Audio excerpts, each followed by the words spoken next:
ನಾನು ಮಲ್ಗೆ ಇರ್ಲಿಲ್ಲ, ಹಾಗಾಗಿ ಎದ್ದೇಳೋ ಪ್ರಮೇಯವೇ ಬರೋದಿಲ್ಲ. ಇದು ಅನ್ನೋ ಧರ್ಮ ಅಲ್ಲ, ಜೀವನ ಪದ್ಧತಿ ಅಂತ. ಧರ್ಮ ಉಳಿಸ್ಕೊಳ್ಬೇಕು ಅನ್ನೋ ಕಾರಣಕ್ಕಲ್ಲ, ನಮ್ಮ ಅಸ್ತಿತ್ವ ಉಳಿಸ್ಕೊಳ್ಬೇಕು ಅನ್ನೋ ಕಾರಣಕ್ಕೆ. ಸೊ ಹಾಗಾಗಿ ಅದು ಟ್ರೋಲರ್ಸ್ ಗಳು ಅದನ್ನ ತಗೊಂಡಿರೋ ರೀತಿ ನಾನು ಹೇಳೋದಿಲ್ಲ. ಪರಿಶುದ್ಧವಾಗಿರೋ ಪ್ರೀತಿ ಅಷ್ಟು ಸಣ್ಣ ಗ್ಯಾಪ್ ಅಲ್ಲಿ ಉಟ್ಕೊಳ್ಳುತ್ತೆ ಅಂತ ನಂಗೆ ಯಾವತ್ತೂ ಅನ್ಸೋದಿಲ್ಲ. ಟ್ರೋಲ್ಸ್ ನಿಮ್ಗೆಲ್ಲ ಯೋಚನೆನೂ ಮಾಡೋಳಲ್ಲ, ಯಾವ ನೆಗೆಟಿವ್ ಕಮೆಂಟ್ಸ್ ನಾನು ಅಂಟಿಸ್ಕೊಳ್ಳೋದಿಲ್ಲ, ತಲೆಗೂ ತಗೊಳ್ಳೋದಿಲ್ಲ. ಒಂದಷ್ಟು ಗ್ಯಾಪ್ ತಗೊಂಡಿದ್ದೀರಾ, ಮತ್ತೆ ಫೈರ್ ಬ್ರ್ಯಾಂಡ್ ಯಾವಾಗ ಎದ್ದೇಳುತ್ತೆ, ಮತ್ತೆ ಭಾಷಣ ಯಾವಾಗ ಶುರುವಾಗುತ್ತೆ? ನಾನ್ ಮಲ್ಗೆ ಇರ್ಲಿಲ್ಲ, ಹಾಗಾಗಿ ಎದ್ದೇಳೋ ಪ್ರಮೇಯವೇ ಬರೋದಿಲ್ಲ. ಯಾವಾಗ್ಲೂ ನಾನು ಆಕ್ಟಿವ್ ಆಗಿದ್ದೆ. ಬಿಗ್ ಬಾಸ್ ಮನೆ ಒಳಗಡೆ ಇದ್ದೆ ಅನ್ನೋದ್ ಬಿಟ್ರೆ, ಬಿಗ್ ಬಾಸ್ ಮನೆ ಒಳಗಡೆ ಇದ್ದಾಗ್ಲೂ ನಾನು ಹಾಗೆ ಇದ್ದೆ, ಮತ್ತೆ ಅದೇ ವಿಚಾರಗಳನ್ನ ಮಾತಾಡ್ತಿದ್ದೆ. ಟೆಲಿಕಾಸ್ಟ್ ಆಗ್ತಿರ್ಲಿಲ್ಲ ಅನ್ನೋದ್ ಬಿಟ್ರೆ, ಎಲ್ಲಾನು ಕೂರಿಸ್ಕೊಂಡು ಯಾರಾದ್ರೂ ಬೋರ್ ಆದ್ರೂ ಬಂದ್ ಅಕ್ಕ ಬಾ ಕತೆ ಹೇಳು, ಯಾವ್ದಾದ್ರು ಪುರಾಣದ ಕತೆ ಹೇಳು, ಯಾವ್ದಾದ್ರು ಸ್ವಾತಂತ್ರ್ಯ ಹೋರಾಟಗಾರ ಕತೆ ಹೇಳು ಅಂತ ಹೇಳ್ತಿದ್ರು.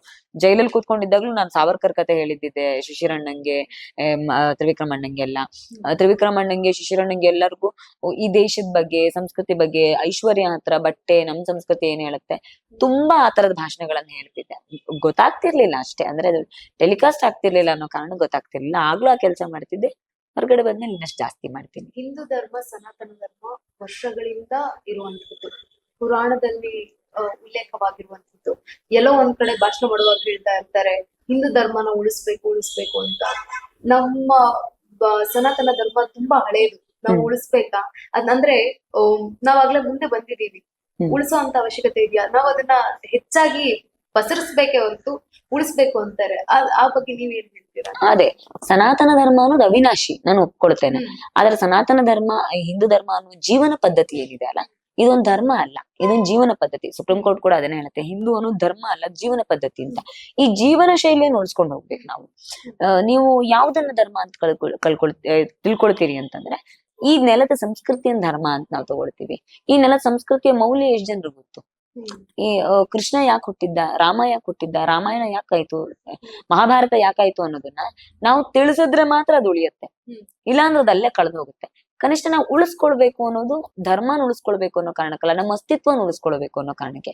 ನಮ್ಮ ಮುಂದಿನ ಮಕ್ಳಿಗೆ ನಾವ್ ಹೇಳ್ಕೊಡ್ಬಲ್ಲೆವಾ, ಕೃಷ್ಣ ಏನು, ಭಗವದ್ಗೀತೆ ಏನು, ರಾಮ ಏನು, ಬದುಕನ್ನು ಯಾವ್ದ್ರ ಮೇಲೆ ತಗೊಂಡ್ ಹೋಗ್ಬೇಕು ಅನ್ನೋದನ್ನ ನಾವ್ ಹೀಗೆ ಕೂತ್ಕೊಂಡ್ರೆ ತಿಳ್ಸಕ್ಕಾಗತ್ತಾ? ಖಂಡಿತ ಇಲ್ಲ. ಮುಂದಿನ ಪೀಳಿಗೆಗೆ ಈ ಧರ್ಮದ ನೆಲೆಗಟ್ಟು, ರಾಮ ಕೃಷ್ಣರು, ಭಗವದ್ಗೀತೆ, ರಾಮಾಯಣ, ಮಹಾಭಾರತದ ಬಗ್ಗೆ, ನಮ್ ಸಂಸ್ಕೃತಿ ಬಗ್ಗೆ, ನಮ್ ಸೀರೆಗಳ ಬಗ್ಗೆ, ನಮ್ ಪೂಜೆ ಪುನಸ್ಕಾರಗಳ ಬಗ್ಗೆ ನಾವು ಮುಂದಿನ ಪೀಳಿಗೆಗೆ ಹೇಳ್ಕೊಡ್ಲಿಲ್ಲ ಅಂದ್ರೆ ಅವ್ರಿಗೆ ಗೊತ್ತೇ ಆಗಲ್ಲ. ಈಗ ನಮಗೆ ಎಷ್ಟೋ ವಿಚಾರಗಳು ಗೊತ್ತಿಲ್ಲ, ನಮ್ಮ ಹಿರಿಯರಿಗೆ, ನಮ್ಮ ಅಜ್ಜಿಗೆ, ನಮ್ಮ ಅಮ್ಮಂಗೆ ಗೊತ್ತಿದ್ದು ಎಷ್ಟೋ ವಿಚಾರ ನಮಗ್ ಗೊತ್ತಿಲ್ಲ. ಇನ್ನೊಂದ್ 3 ತಲೆಮಾರಿಗೆ ಹೋದ್ರೆ ಅದು ಯಾವ್ದು ಗೊತ್ತಾಗೋದೇ ಇಲ್ಲ. ಸೊ ಅದು ಯಾವ್ದು ಗೊತ್ತಾಗೋದಿಲ್ಲ ಅಂದ್ರೆ ಮೇಲೆ ಕಳೆದೇ ಹೋಯ್ತಲ್ಲ. ಈಗ ನಮಗ್ ವೇದ ಪುರಾಣಗಳು ಹೇಗ್ ಗೊತ್ತಿಲ್ವಾ, ಹಾಗೆ ಮುಂದಿನ ಪೀಳಿಗೆಗೆ ಅದನ್ನ ರವಾನಿಸ್ಬೇಕು ಅಂದ್ರೆ ಅದನ್ನ ಉಳಿಸ್ಕೊಂಡು ಹೋಗ್ಬೇಕು. ಉಳಿಸ್ಕೊಳ್ಳೋದನ್ನ ನಾವು ಪಾಲಿಸೋದ್ರ ಮುಖಾಂತರ ನಮ್ಮ ಮಕ್ಕಳು ಅದನ್ನ ನೋಡ್ ಕಲಿತಾರೆ. ನಾವು ಈಗ ಮನೆಯಲ್ಲೆಲ್ಲ ಚಿಕ್ಕ ವಯಸ್ಸಲ್ಲಿ ಇರ್ಬೇಕಾದ್ರೆ ಭಜನೆ ಮಾಡ್ತಿದ್ವಿ, ಪೂಜೆ ಮಾಡ್ತಿದ್ವಿ, ನಮ್ಮ ಅಪ್ಪ ಅಮ್ಮ ಮಾಡ್ತಿದ್ದದನ್ನ ನೋಡಿ ನಾವು ಕಲ್ತ್ ಮಾಡಿದ್ವಿ. ಸೊ ಈಗ ನಾವ್ ಅದನ್ನ ಬಿಟ್ರೆ ನಮ್ಮ ಮಕ್ಕಳಿಗೆ ನೋಡೋದಕ್ ಸಿಗೋದಿಲ್ಲ. ಸೊ ನಮ್ಮ ಮಕ್ಕಳೇ ಯಾವಾಗ ಕಲಿತಾರೆ ಅದನ್ನ? ಸೊ ಮುಂದಿನ ಪೀಳಿಗೆಗೆ ಅದನ್ನ ಅಷ್ಟೇ ಜಾಗ್ರತೆಯಿಂದ ರವಾನಿಸ್ಬೇಕು, ಆವಾಗ ಅದು ಉಳಿಯುತ್ತೆ. ಅದ್ ನಮ್ ಜವಾಬ್ದಾರಿ ಮತ್ತೆ ನಮ್ಮ ಅಸ್ತಿತ್ವದ ಪ್ರಶ್ನೆ ಅನ್ನೋ ಕಾರಣಕ್ಕೆ ಅದು ಉಳಿಸ್ಬೇಕು ಅಂತ ಅನ್ಕೋತೀನಿ. ಇತ್ತೀಚಿನ ದಿನಗಳಲ್ಲಿ ಬೇರೆ ಬೇರೆ ಸ್ಕೂಲ್ಗಳಿಗೆ ಹಾಕಿರ್ತಾರೆ, ಗವರ್ಮೆಂಟ್ ಸ್ಕೂಲ್ಗಳಿಗೆ ಹಾಕಿರ್ತಾರೆ. ಅಲ್ಲಿರುವಂತಹ ಒಂದು ಶಿಕ್ಷಣ ಸಂಸ್ಥೆಯಲ್ಲಿ ಹೆಂಗಿರುತ್ತೆ ಅಂತಂದ್ರೆ, ನೀವು ಹಣೆಗೆ ಗುಟ್ಟಿಡಬಾರ್ದು, ಹೀಗೆ ಬರ್ಬೇಕು, ಹಾಗೆ ಬರ್ಬೇಕು ಅನ್ನೋದಿರುತ್ತೆ. ನೀವು ಪೋಷಕರಿಗೆ ನಿಮ್ಮ ಮುಖಾಂತರ ಒಂದು ಮೆಸೇಜ್ ನ ಕೊಡೋದಾದ್ರೆ ಹೇಗೆ ಕೊಡ್ತೀರಾ? ಸಿಂಪಲ್, ನಿಮಗ್ ನಿಮ್ ಸಂಸ್ಕೃತಿ ಬಗ್ಗೆ ಗೌರವ ಇದ್ರೆ, ನಿಮ್ ಮಕ್ಕಳನ್ನ ಆ ಸಂಸ್ಕೃತಿಯ ನೆಲೆಗಟ್ಟಲ್ಲಿ ಬೆಳೆಸ್ಬೇಕು ಅನ್ನುವ ಇಚ್ಛೆ ನಿಮ್ಗಿದ್ರೆ, ಆ ಸ್ಕೂಲ್ ಬಿಟ್ಟು ನಿಮಗೆ ಹೇಗ್ ಬೇಕು ಹಾಗಿರ್ಬಲ್ಲಂತ ಫ್ರೀಡಮ್ ಇರುವಂತ ಸ್ಕೂಲ್ ಹಾಕಿ ಅಷ್ಟೇ. ಆಯ್ಕೆಗಳು ನಿಮ್ ಕೈಯಲ್ಲೇ ಇರುತ್ತೆ, ಅದ್ರ ಬಗ್ಗೆ ತುಂಬಾ ಯೋಚನೆ ಮಾಡ್ಬೇಕಾಗಿಲ್ಲ ಅಂತೀನಿ ಅಷ್ಟೇ. ನಿಮ್ಗೆ ವೀಕ್ ಎಂಡ್ ಅಲ್ಲಿ ಜಾಸ್ತಿ ಭಯ ಇರೋದಾ, ಅಥವಾ ವೀಕ್ ಡೇಸ್ ಅಲ್ಲಿ ಶುರು ಇರೋದಾ? ಅಂದ್ರೆ ಎಲಿಮಿನೇಷನ್ ಆಗುವಾಗ. ಎಲಿಮಿನೇಷನ್ ಬಗ್ಗೆ ನಾನು ಯಾವತ್ತೂ ಭಯ ಪಟ್ಟೋಳೆ ಅಲ್ಲ, ಯಾಕಂದ್ರೆ ನಾನು ತುಂಬಾ ವಾರ ಇರ್ತೀನಿ ಅಂತೆಲ್ಲ ಕಲ್ಪನೆ ಇಟ್ಕೊಂಡು ಬಂದವಳೆ ಆಗಿರ್ಲಿಲ್ಲ. ಎಲಿಮಿನೇಷನ್, ನಾಮಿನೇಷನ್ ಬಗ್ಗೆ ನಾನು ಯಾವತ್ತೂ ತುಂಬಾ ತಲೆ ಕೆಡ್ಸ್ಕೊಂಡಿರ್ಲಿಲ್ಲ. ಆದ್ರೆ ಅದರಿಂದ ಆಚೆಗೆ ಅದೇ ಈ ಅಂದ್ರೆ ವಾತಾವರಣಗಳು ಹಾಗಾಗತ್ತೆ. ನಿಮ್ಗೆ ನೋಡಿ, ಗುರುವಾರ ಬಂತು ಅಂದ್ರೆ ಇವ್ರು ಕಳಪೆ ಕೊಡ್ತಾರೆ, ಇನ್ನೊಂದ್ ಮಾಡ್ತಾರೆ ಅನ್ನುವಾಗ ಸಹಜವಾಗಿರುವಂತಹ ಇದು. ಮತ್ತೆ ಯಾವ್ ತಪ್ಪಲ್ಲ ಅನ್ನೋ ನಮಗ್ ಗೊತ್ತೇ ಇರೋದಿಲ್ಲ. ಈ ಎಲ್ಲ ಸಂದರ್ಭಗಳು ಸಹಜವಾಗಿ ಬೇಜಾರ್ ಮಾಡತ್ತೆ ಅಂತ ಮಾನಸಿಕವಾಗಿ. ಚೈತ್ರಕ, ಈ ಒಬ್ಬ ಭವ್ಯ ಅವರಾಗಿರ್ಬೋದು ಅಥವಾ ಐಶ್ವರ್ಯ ಅವರಾಗಿರ್ಬೋದು, ಅವರ ನಡುವೆ ಎಲ್ಲೂ ಹೊಂದಾಣಿಕೆ ಆಗ್ಲೇ ಇಲ್ಲ. ಯಾಕೆ ಅವರು ಒಂದು ನಡುವೆ ಜಗಳ ಇತ್ತು? ನೀವೇನಾದ್ರೂ? ಅದು ನನಗೂ ಗೊತ್ತಿಲ್ಲ. ನನಗೂ ಆ ಪ್ರಶ್ನೆ ತುಂಬಾ ಸಲ ಕಾಡಿದ್ದಿದೆ. ಯಾಕಂದ್ರೆ ನಾನ್ ನರಕದಲ್ಲಿದ್ದೆ, ಅವ್ರಿಬ್ರು ಸ್ವರ್ಗದಲ್ಲಿದ್ರು. ಸ್ವರ್ಗದಲ್ಲಿ ಇರ್ಬೇಕಾದ್ರೆ ಅವ್ರಿಬ್ರು ನಡುವೆ ಮನಸ್ತಾಪ ಇತ್ತು.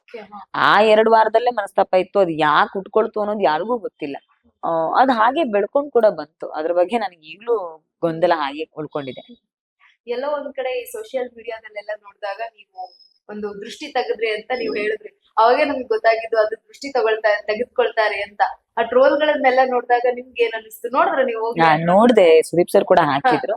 ಅದೊಂದು ಗಂಭೀರವಾಗಿರೋ ಆರಾ ಕ್ಲೆನ್ಸಿಂಗ್ ಮೆಥಡ್, ಅದು ಆಧ್ಯಾತ್ಮಿಕ ಪರಿಭಾಷೆನಲ್ಲಿ ನಾವು ಪ್ರಭಾವಳಿ ಶುದ್ಧೀಕರಣ ಅಂತ ಕರಿತೀವಿ. ಸೊ ಹಾಗಾಗಿ ಅದು ಟ್ರೋಲರ್ಸ್ ಗಳು ಅದನ್ನ ತಗೊಂಡಿರೋ ರೀತಿಗೆ ನಾನೇನು ಹೇಳೋದಿಲ್ಲ. ಪಾಪ ಅದು ಅವ್ರ ಕ್ರಿಯೇಟಿವಿಟಿ, ಅವ್ರ ಕೆಲಸ, ಅವ್ರು ಅದನ್ನ ಮಾಡಿದ್ದಾರೆ.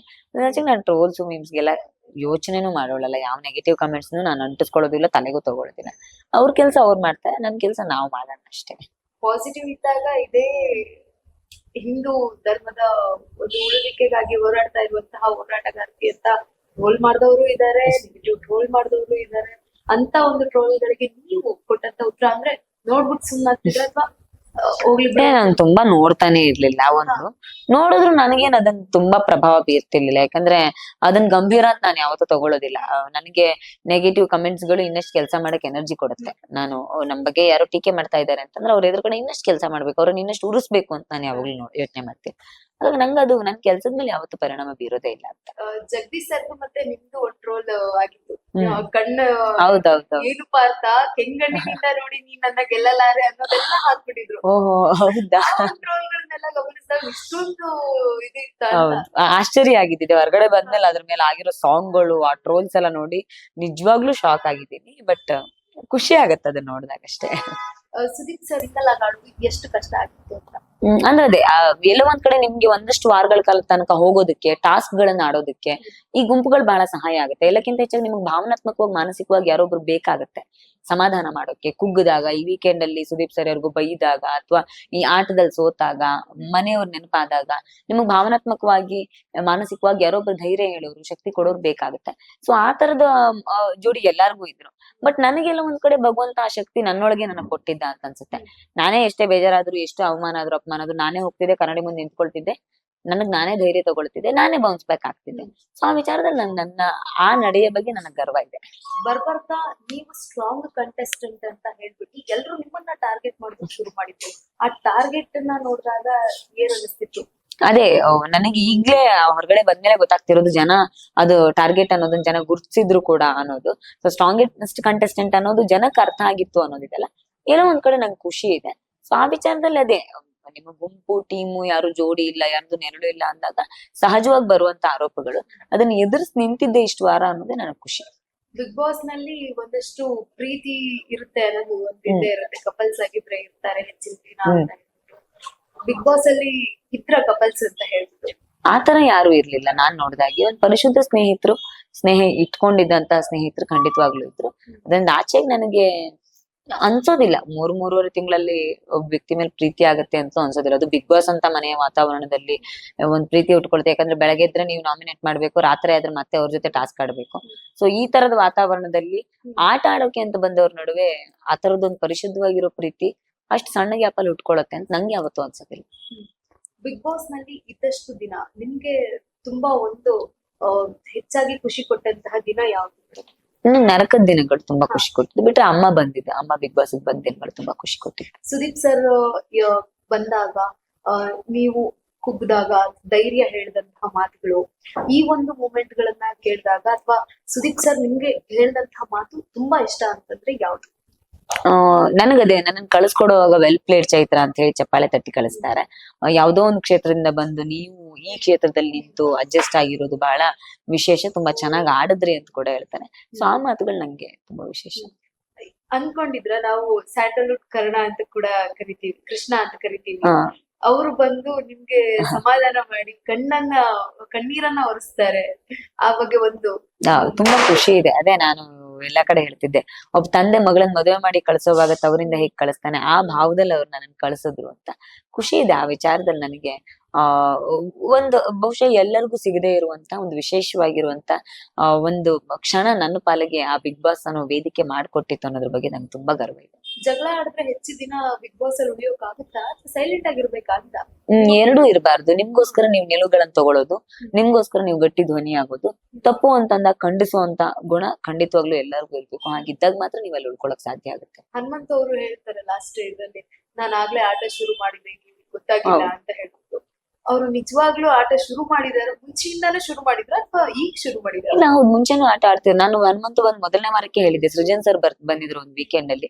ಆಗ ಹನುಮಂತು ಬಗ್ಗೆ ಹೇಳು ಅಂತಂದಾಗ ನಾನು ತುಂಬಾ ಬುದ್ಧಿವಂತ, 2-3 ರಿಯಾಲಿಟಿ ಶೋ ಮಾಡ್ಕೊಂಡ್ ಬಂದಿರೋನು, ಅವನ ಆಟ ಬಹಳ ಚೆನ್ನಾಗಿ ಆಡ್ತಿದ್ದಾನೆ ಅಂತ ನಾನ್ ಮುಂಚೆನೆ ಹೇಳಿದ್ದೆ. ಬೇರೆಯವ್ರಿಗೆ ಅರ್ಥ ಆಗುವಾಗ ಲೇಟ್ ಆಗಿತ್ತು ಅಷ್ಟೇ. ನೀವು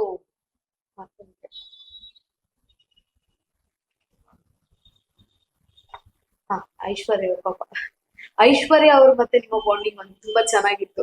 ಅವ್ರು ಹೋದಾಗ ನೀವು ಕೂಡ ಹತ್ರಿ, ಅವರು ಕೂಡ ಹತ್ರು, ಅವ್ರಿಗೂ ಒಂದು ಒಳ್ಳೆ ಬೀಳ್ಕೊಡುಗೆಯನ್ನ ಕೊಟ್ರು ಬಿಗ್ ಬಾಸ್. ಅವ್ರ ಬಗ್ಗೆ ಹೇಳೋದಾದ್ರೆ ನನಗೆ ಅದೇ ಐಶ್ವರ್ಯ ಪಾಪ ತಾಯಿ ಇಲ್ದೇ ಇರೋ ಹುಡುಗಿ. ನಾವು ತುಂಬಾ ಜಗಳ ಆಡಿದೀವಿ, ತುಂಬಾ ಮನಸ್ತಾಪಗಳು ನಮ್ಮಿಬ್ಬರ ನಡುವೆನೆ ಬಂದಿರೋದು.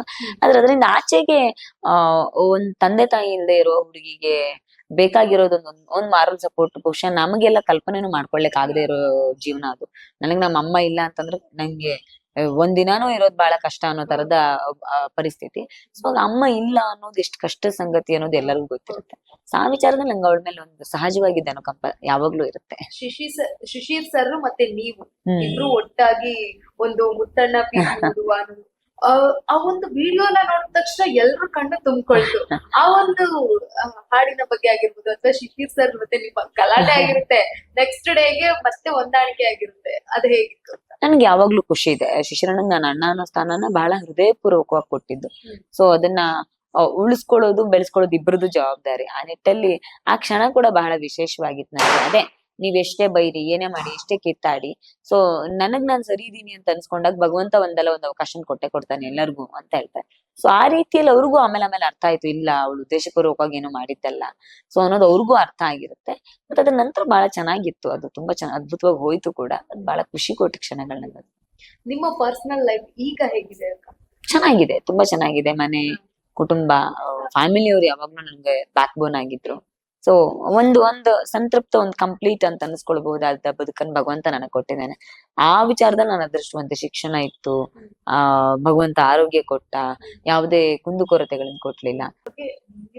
ಒಂದು ಅಭಿಪ್ರಾಯ ನನಗೆ ತುಂಬಾ ಖುಷಿ ಇದೆ. ಅಂದ್ರೆ ಅವರು ನನಗೆ ಬೀಳ್ಕೊಟ್ಟಿರುವ ರೀತಿ, ಅವರು ನನಗೆ ಹೊಸ ಕ್ಯಾಲೆಂಡರ್ ವರ್ಷಕ್ಕೆ ಕೊಟ್ಟಿದ್ ಗಿಫ್ಟ್, ಅವ್ರು ಊಟ ಕಳಿಸಿದ ರೀತಿ, ಅದೆಲ್ಲ ಅವ್ರಿಗೊಂದು ಪತ್ರ ಬರುತ್ತೆ. ಸೊ ಇದೆಲ್ಲ ತುಂಬಾ ಖುಷಿ ಕೊಡುತ್ತೆ. ಆ ಚಿಕ್ಕ ಚಿಕ್ಕ ಗೆಸ್ಚರ್ಗಳು ಕೂಡ ನಮಗ್ ಬಹಳ ಸ್ಪೆಷಲ್ ಅಂತ ಅನ್ಸುತ್ತೆ. ಧನ್ಯವಾದಗಳು. Thank you so much. Yes ವೀಕ್ಷಕರೇ, ಇದಾಗಿತ್ತು ಚೈತ್ರಾ ಕುಂದಾಪುರ್ ಅವರ ವಿಶೇಷವಾದಂತಹ ಮಾತುಗಳು. ಹೆಚ್ಚಿನ ಸುದ್ದಿಗಾಗಿ ನೋಡ್ತಾ ಇರಿ ಏಜೆನ್ಸ್ ನ್ಯೂಸ್. ಕ್ರ್ಯಾಶ್ ಕೋರ್ಸ್ ಅಂದರೆ ಒಂದು ಅಲ್ಪಾವಧಿ ಕೋರ್ಸ್ ಸರ್. ಇದು ಶಾರ್ಟ್ ಟರ್ಮ್ ಕೋರ್ಸ್ ಅಂತ ಕರಿತೀವಿ ಈ ಕೋರ್ಸ್ನ. 30 ಡೇಸಿಂದ 45 ಡೇಸು ಇರುತ್ತೆ ಕ್ರ್ಯಾಶ್ ಕೋರ್ಸು. ಬೆಳಗ್ಗೆ 8ರಿಂದ ಸಾಯಂಕಾಲ 8 ಗಂಟೆವರೆಗೂ ಕೋಚಿಂಗ್ ವ್ಯವಸ್ಥೆ ಇರುತ್ತೆ.